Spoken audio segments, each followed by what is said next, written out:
Welcome once again to Commander by Dain. Today we continue to build decks led by the new legendary creatures from the Hobbit set. Leading today's deck is the dwarf who saved the day, Dain of the Ancient Halls. Dain of the Ancient Halls is a 5-mana 4/5 legendary dwarf noble with vigilance and haste. Whenever he attacks, he deals damage equal to the number of dwarves we control to each opponent. So we want to be running as many dwarves as possible. Dain plays a small but key role in The Hobbit. When Thorin and company refuse to give any gold to the people of Dale, despite them clearly earning it for killing Smaug, they, along with the elves, square up against the 13 dwarves. But Thorin had thought ahead and sent word to his cousin Dain, another dwarf king from the Iron Hills. Dain arrived in time with his army of about 500 dwarves. But as we all know, before that battle began, the goblins showed up to ruin everything. Now, as I've said before, we want to run as many dwarves as possible. And since this will be the last week focusing on legends from the Hobbit set, I wanted to include as many dwarves as possible from this set. We didn't include all of them because some of the 13 have multiple prints, and at least one of those printings is a pretty bad common. Also, quick note about the budget. This is a bracket 3 deck. We have a couple of staples in this deck, but our land base is nice and cheap, and some of the cards from The Hobbit are still pre-ordering for absurd prices. So, apologies to your wallet. But before we get to our deck, let's do a quick word from our sponsor, BCW. BCW has been making high-quality, cost-effective products for both collectors and retailers for over 40 years. If you want to store, display, or sort your cards, check them out. I've been using their inner sleeves for years now and have never had an issue. Be sure to click the link down below and use code DAIN10 for a 10% discount on your order. In order to build a functional commander deck, you need lots of different pieces, which is why I try to rely on my handy-dandy checklist.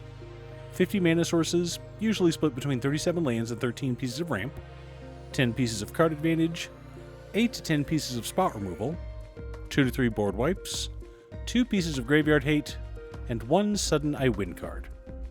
Real quick, before we get to our deck list, I do occasionally stream on this channel, and if you see me live, come say hi. I'll be building commander decks either for patrons or for future videos, so make sure you're subscribed and click the bell icon so you'll be notified when I'm here.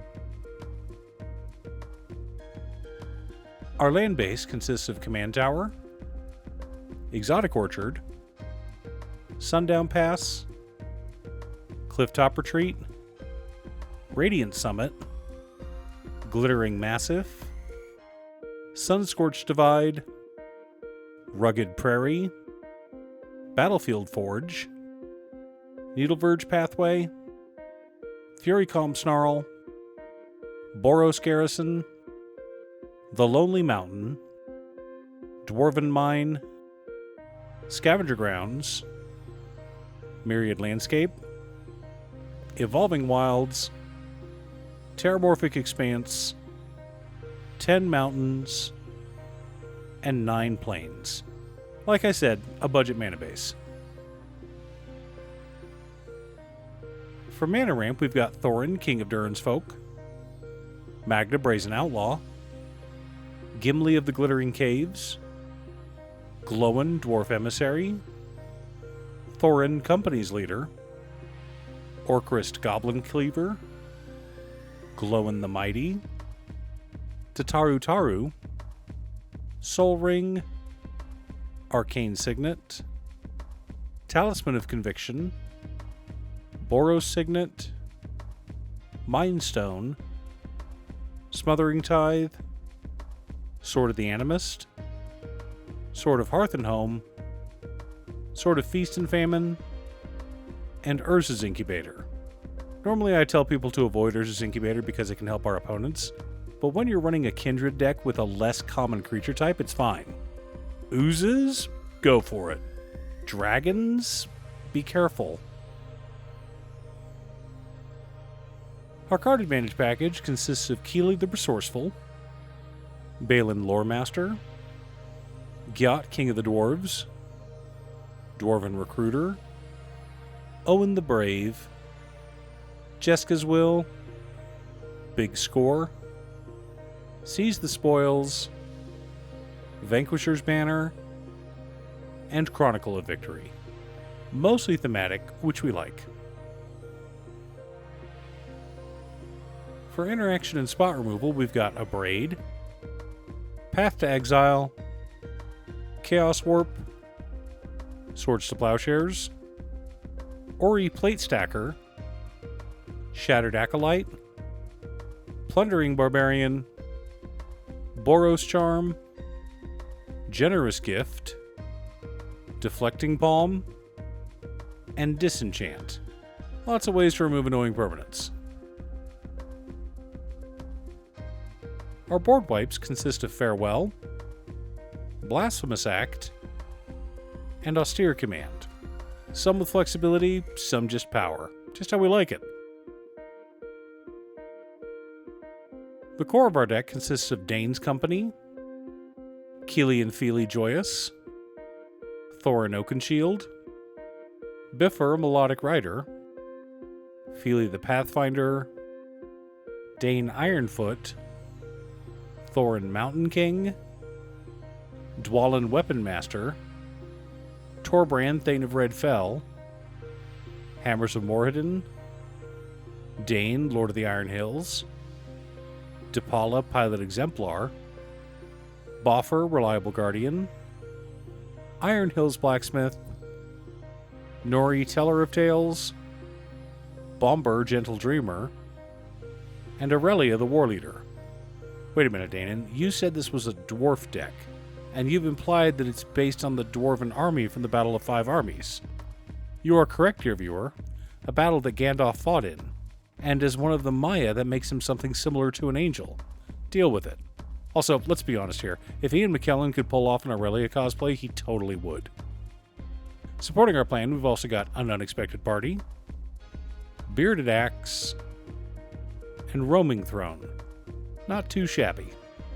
Now that we have our deck list, let's compare it to our checklist. 55 mana sources, but between 37 lands and 18 pieces of ramp.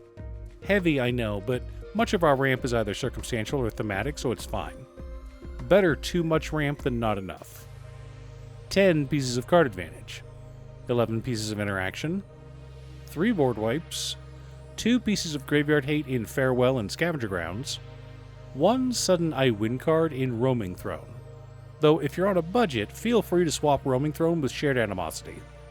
But the reason Roaming Throne is so great in this deck is that it doubles our commander's attack trigger. Remember the wording on Dain. Whenever Dain attacks, he deals damage equal to the number of dwarves we control to each opponent. The word whenever is key here.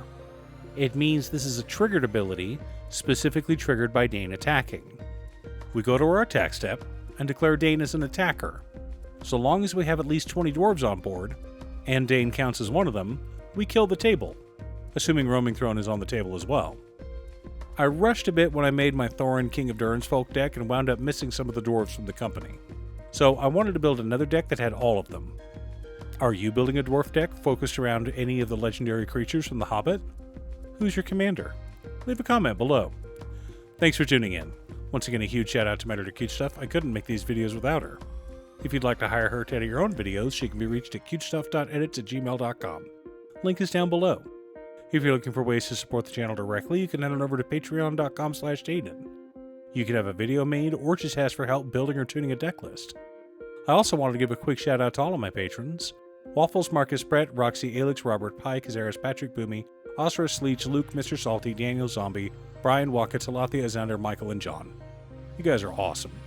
I post new Commander Deck videos every weekday, so be sure to subscribe and ring the bell to be notified of new videos. Again, thanks for watching, and I'll see you all again next time on Commander by Dain.